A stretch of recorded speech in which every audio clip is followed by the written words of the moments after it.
विमल बहुत परेशान था। उसे समझ में नहीं आ रहा था कि वो इस परिस्थिति से कैसे निपटे। वो अपनी मां को बहुत चाहता था, किंतु उसकी पत्नी और बच्चे उसकी मां से बहुत दूर भागते थे, क्योंकि उसकी मां की एक आंख नहीं थी, साथ ही उसकी कमर भी 90 अंश पर झुकी थी। वैसे वह अपना काम सब खुद कर लेती है, किंतु फिर भी वो उसकी पत्नी और बच्चों के लिए हमेशा खटकती है। दादी, आप ऊपर के कमरे में जाओ, मेरे दोस्त आ रहे हैं, विमल के बेटे अखिल ने बड्ढे बेरुखी से कहा। पर बेटा, मैं तो यहां बहुत दूर बैठी हूं, विमल की मां ने बहुत प्यार से कहा। नहीं, आप उनके सामने मत रहो, वो मुझे चिढ़ाते हैं, अखिल ने जोर से डांटते हुए कहा। क्या हुआ अखिल, क्यों चिल्ला रहे हो? विमल की पत्नी कामनी ने किचन से ही आवाज लगाई। देखो ना मां, ये दादी यहीं ड्राइंग रूम में बैठी हैं और मेरे दोस्त आ रहे हैं, अखिल ने शिकायत भरे लहजे में कहा।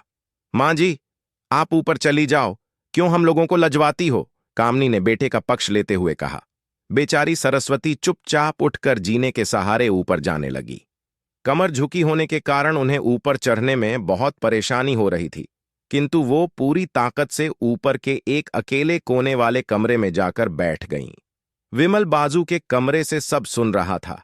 उसे कष्ट हो रहा था कि उसकी मां को अपमानित होना पड़ डांट रहा है, किंतु वो असहाय था।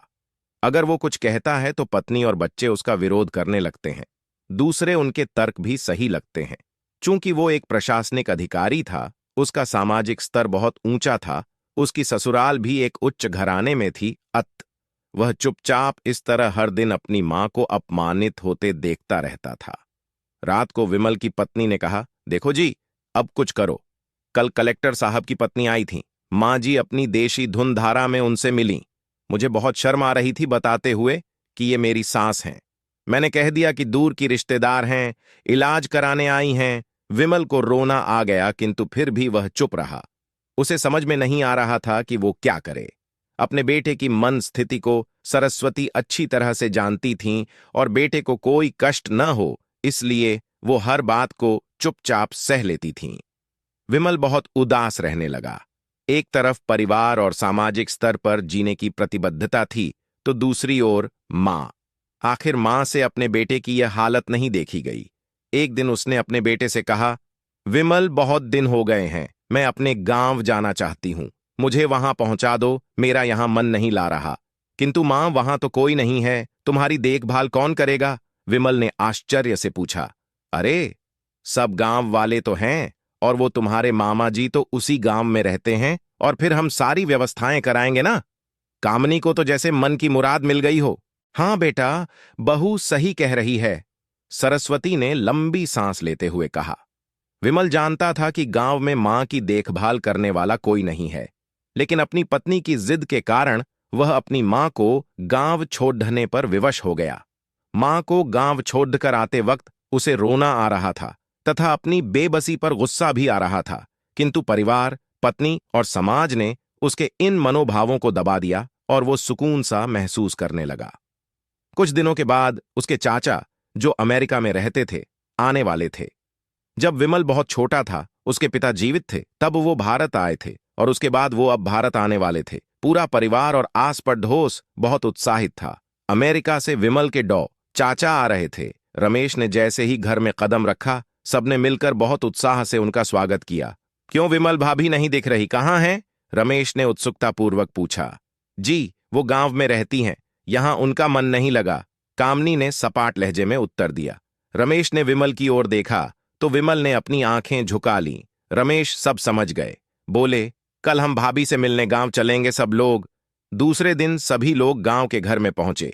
देखा कि सरस्वती को बहुत तेज बुखार है और वो पलंग पर असहाय पड़ढ़ी है। रमेश दौड़कर सरस्वती के पास गए, उनके पैर छूकर रोने लगे। सरस्वती की यह हालत उनकी कल्पना से परे थी। वाह बेटा विमल, तूने तो नाम उजागर कर दिया।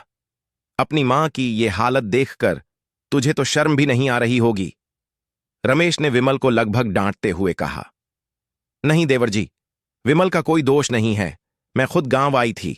सरस्वती ने अपने बेटे का बचाव किया। मुझे सब पता चल गया भाभी, आप चुप रहो।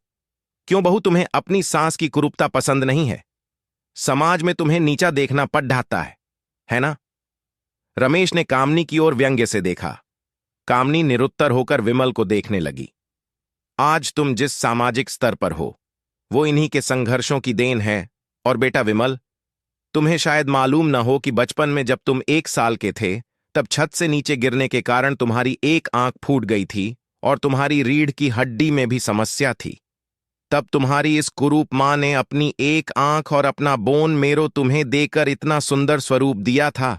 कामनी बेटा, इतने सालों तक संघर्ष करके बेटे को प्रशासनिक अधिकारी बनाने वाली इस संघर्षशील औरत की तुम लोगों ने ये दशा कर दी। तुम्हें ईश्वर कभी माफ नहीं करेगा डॉ। रमेश की आंखों से अश्रु जलधारा बह रही थी। अब भाभी, आप मेरे साथ अमेरिका जाएंगी, यहां इन स्वार्थी लोगों के बीच नहीं रहेंगी, रमेश ने सरस्वती से कहा। विमल को तो कांटो तो खून नहीं था।